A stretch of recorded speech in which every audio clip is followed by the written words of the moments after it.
अगर इंडिया को अपनी करेंसी की वैल्यू बढ़ानी है तो सबसे पहले इंडियन रुपी को स्ट्रॉन्ग करना पड़ेगा against the currency like US dollar. तो इसके लिए कई इकोनॉमिक, फाइनेंशियल और पॉलिसी लेवल स्टेप्स ज़रूरी होते हैं।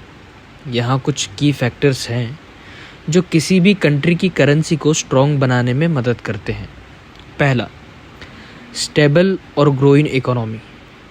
इकोनॉमिक ग्रोथ जितनी ज़्यादा होगी उतनी फॉरेन इन्वेस्टर्स की इंटरेस्ट बढ़ेगा और जीडीपी ग्रोथ रेट कंसिस्टेंट और सस्टेनेबल रहेगा।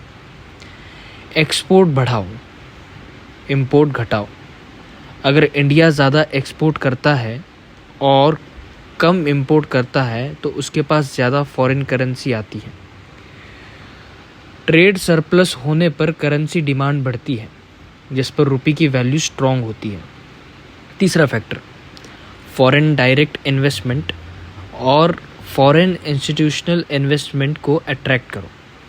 जब फॉरेन इन्वेस्टर्स इंडिया में इन्वेस्ट करते हैं तो वो रुपीस खरीदते हैं जिससे रुपये की डिमांड और बढ़ती है और वैल्यू स्ट्रॉन्ग हो जाती है।